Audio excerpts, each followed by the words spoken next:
Assalamualaikum warahmatullahi wabarakatuh. Kami dari kelompok 17 dengan saya Siti Nurjana dan rekan Saya Rahayu Widianingsih. Di sini kami akan menjelaskan tentang pasar finansial dan institusi saat ini. Tujuan pembelajarannya yaitu yang pertama menjelaskan tentang struktur dan pentingnya sistem keuangan. Yang kedua menyebutkan berbagai jenis sekuritas. Yang ketiga mendefinisikan pasar keuangan serta membedakan antara pasar keuangan primer dan sekunder. Keempat menjelaskan tentang karakteristik bursa efek utama. Kelima membahas tentang perorganisasian dan cara kerja lembaga keuangan. Yang keenam menjelaskan tentang fungsi Federal Reserve System atau sistem cadangan federal dan alat-alat yang digunakannya untuk mengendalikan pasokan uang dan kredit. Yang ketujuh yaitu mengevaluasi karakteristik utama dari berbagai regulasi dan hukum yang mempengaruhi sistem keuangan. Yang kedelapan menjelaskan tentang sistem keuangan global. Selanjutnya yaitu sistem keuangan. Sistem keuangan atau financial system adalah proses di mana uang mengalir dari penyimpan ke pengguna. Hampir semua perusahaan, pemerintahan, dan individu berpartisipasi dalam sistem keuangan. Dan sistem keuangan yang berfungsi dengan baik amat sangat penting bagi kesehatan ekonomi suatu negara. Selanjutnya yaitu memahami sistem keuangan. Sistem keuangan terdiri dari penabung, pengguna, lembaga keuangan, serta pasar keuangan. Jumlah yang ditabung seseorang dipengaruhi oleh banyak variabel. Dana dapat ditransfer antara pengguna dan penabung secara langsung atau tidak langsung. Berikut adalah contoh grafik dari sistem keuangan. Selanjutnya yaitu jenis-jenis sekuritas. Sekuritas disebut juga instrumen keuangan, merupakan kewajiban pada pihak penerbit, perusahaan atau pemerintah untuk memberikan hasil yang diharapkan atau dinyatakan dari dana yang diinvestasikan atau dipinjamkan kepada para pembeli. Sekuritas dapat digolongkan menjadi 3 kategori, yaitu instrumen pasar uang, obligasi, dan saham. Selanjutnya ada instrumen pasar uang. Sekuritas utang jangka pendek dikeluarkan oleh pemerintah, lembaga keuangan, dan perusahaan. Para investor menerima bunga dari penerbit atas penggunaan dana mereka. Umumnya beresiko rendah. Contoh sekuritas utang jangka pendek yaitu surat utang pemerintah, surat berharga, dan sertifikat deposito bank. Selanjutnya adalah obligasi. Obligasi dibagi menjadi 3, yaitu obligasi pemerintah, obligasi daerah, dan obligasi korporasi. Obligasi pemerintah, contohnya yaitu obligasi yang dijual oleh Departemen Keuangan Amerika Serikat. Obligasi daerah, yaitu obligasi yang diterbitkan oleh pemerintah negara bagian atau lokal. Obligasi daerah ini dibagi menjadi 2, yaitu obligasi pendapatan dan juga obligasi umum. Obligasi pendapatan digunakan untuk membiayai proyek yang akan menghasilkan pendapatan, sedangkan obligasi umum tidak menghasilkan pendapatan. Obligasi korporasi adalah sebuah kelompok yang beragam dan sering bervariasi berdasarkan jaminan. Selanjutnya yaitu ada peringkat mutu obligasi. Biasanya harga ditentukan oleh resiko dan suku bunganya. Pemeringkatan obligasi digunakan untuk menilai resiko obligasi. Beberapa perusahaan menilai obligasi yaitu ada Standard & Poor's atau S&P, Moody's, dan Fitch. Tingkat investasi dan spekulatif sampah. Berikut adalah contoh tabel dari peringkat obligasi Standard & Poor's. Bisa kita lihat bahwa yang paling tertinggi adalah AAA yang termasuk dalam kelas investasi, dan yang paling terendah adalah C yang termasuk dalam kelas spekulatif. Selanjutnya adalah saham. Saham biasa yaitu pemilik sebenarnya dari sebuah perusahaan. Biasanya pemilik saham biasa ini memiliki keistimewaan yaitu diberikan hak suara untuk keputusan-keputusan besar di perusahaan. Dan hasil yang diharapkan atas investasi yaitu dividen tunai dan apresiasi harga. Sedangkan saham utama adalah pemiliknya mendapatkan prioritas pembayaran dividen. Biasanya pemilik saham utama ini jarang memiliki hak suara dan dividen yang diterima berjumlah tetap. Selanjutnya yaitu ada sekuritas tukar. Perusahaan-perusahaan dapat menerbitkan obligasi atau saham utama yang memiliki fitur penukaran. Hak pemegang obligasi atau saham utama yaitu menukarkan ke saham biasa dengan jumlah yang tetap dan memberikan suku bunga yang lebih rendah. Selanjutnya ada pasar keuangan. Pasar keuangan dibagi menjadi 2, yaitu pasar sekunder dan pasar primer. Pasar primer yaitu perusahaan dan pemerintah menerbitkan sekuritas serta memberikan penawaran awal kepada publik. Ketika sebuah perusahaan menawarkan saham untuk dijual kepada masyarakat umum untuk pertama kalinya, disebut penawaran saham perdana. atau Initial Public Offering. Cara menjual sekuritas yaitu bisa melalui lelang terbuka atau melalui bankir investasi. Yang kedua yaitu pasar sekunder. Pasar sekunder adalah kumpulan pasar keuangan di mana sekuritas yang diterbitkan sebelumnya diperjualbelikan oleh para investor. Di pasar sekunder ini tidak melakukan pembayaran dan tidak menerima hasil apapun jika sekuritas terjual. Selanjutnya adalah memahami bursa efek. Bursa efek atau pertukaran valuta, yaitu pasar di mana saham diperjualbelikan oleh investor.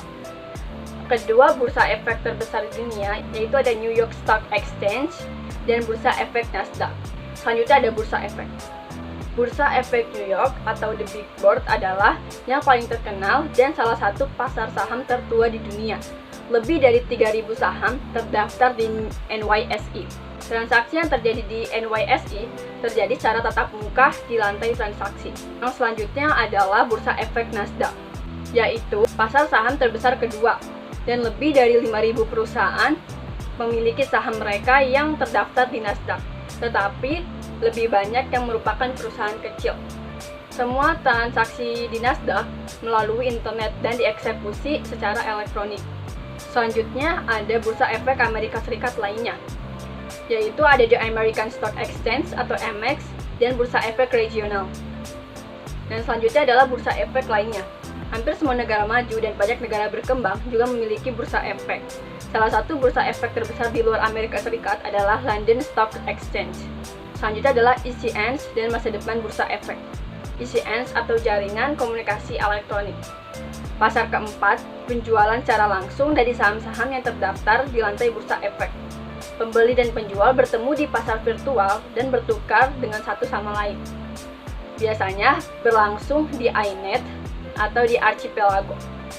Sekarang, INET dan Archipelago telah dibeli oleh Nasdaq dan NYSE. Yang selanjutnya adalah partisipasi investor di bursa efek. Investor menggunakan perusahaan pialang untuk buat akun, memasukkan pesanan, dan perdagangan saham. Perusahaan pialang melakukan perdagangan atas nama investor dan memasang tarif atas jasanya kepada investor tersebut. Jenis pesanan yang paling umum yaitu ada amanat pasar dan amanat terbatas. Amanat pasar atau market order yaitu dengan cara mendapatkan harga tertinggi ketika menjual dan harga terendah ketika membeli. Sedangkan amanat terbatas atau limit order yaitu menetapkan batas tertinggi ketika membeli dan harga dasar ketika menjual. Selanjutnya ada lembaga keuangan. Lembaga keuangan ini berfungsi sebagai perantara antara penabung dan peminjam. Contoh dari lembaga keuangan yaitu ada bank komersial, bank tabungan dan koperasi kredit, dan lembaga keuangan non-prima. Layanan yang terdapat pada bank komersial meliputi berbagai rekening dan tabungan, kredit konsumen, kartu kredit, kredit hipotek, kredit usaha, dan jasa perwalian, juga menjual sekuritas dan asuransi. Selanjutnya ada bank tabungan dan koperasi kredit.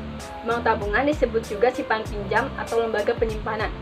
Koperasi kredit adalah lembaga keuangan kooperatif yang dimiliki oleh para nasabahnya yang semuanya merupakan anggotanya.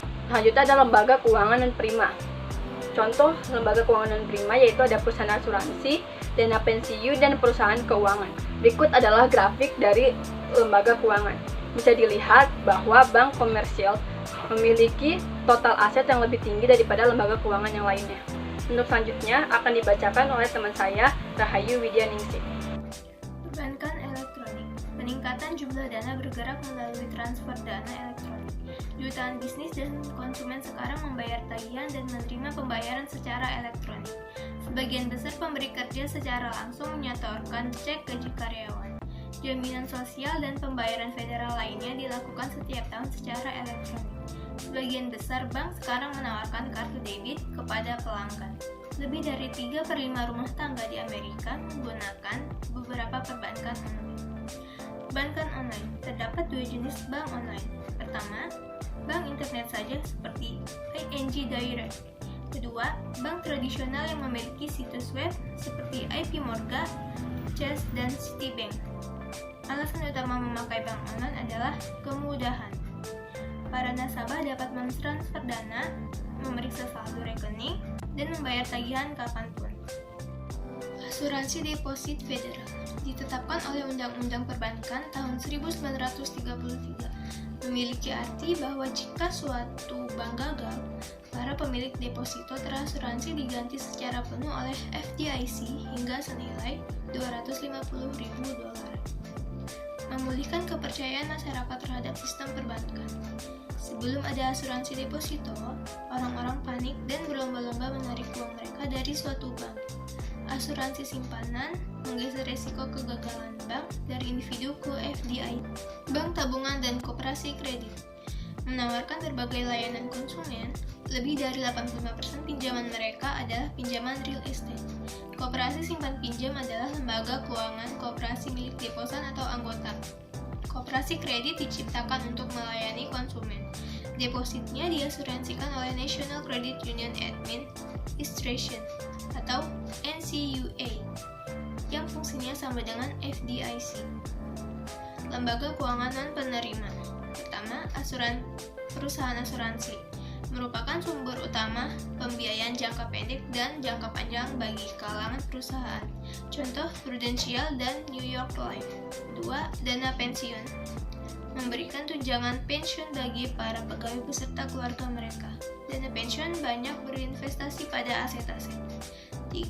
Perusahaan keuangan menawarkan kredit jangka pendek bagi para peminjam, memperoleh dana dengan menjual sekuritas atau dana pinjaman dari bank-bank komersial. 4. Reksadana perantara keuangan yang memperoleh dana dari para investor dengan cara menjual saham. Peran Federal Reserve dibuat pada tahun 1913, Bank Sentral Amerika Serikat, dan merupakan bagian penting dari sistem keuangan negara. Menyediakan fasilitas berupa transfer kawan, melakukan clearing check, mengganti mata uang yang sudah tidak digunakan, meminjamkan dana kepada bank-bank, dan memiliki 4 tanggung jawab berdasar meregulasi bank-bank komersial, melaksanakan kegiatan terkait perbankan bagi Departemen Keuangan HS, memberikan pelayanan bagi bank-bank, menetapkan kebijakan moneter. Pengorganisasian Federal Reserve System memiliki 12 distrik cadangan federal dan masing-masing distrik memiliki bank cadangan federalnya sendiri. Bank distrik dijalankan oleh 9 anggota dewan direksi yang dikepalai oleh seorang presiden. Badan eksekutif Federal Reserve disebut Dewan Gubernur.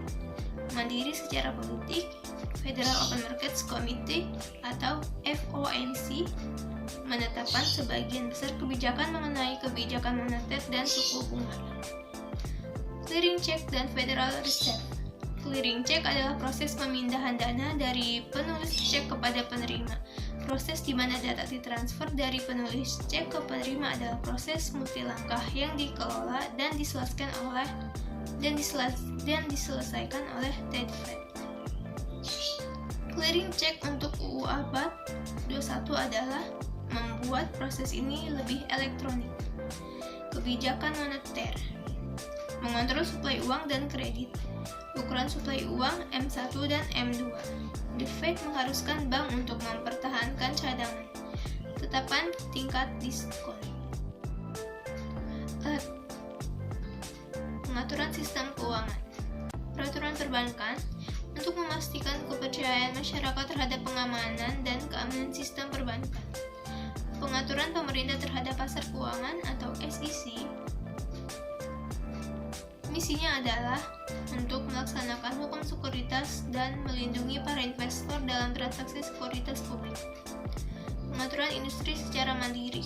Pertama, kode etik profesional seperti Asosiasi Nasional Dealer Sekuritas atau NASD. Pengawasan pasar. Sistem keuangan sebuah perspektif global. Sistem keuangan lebih terhubung. Lembaga keuangan lebih global. Hanya 2 dari 20 bank terbesar di dunia yang merupakan institusi AS. Sebagian besar negara memiliki bank sentral.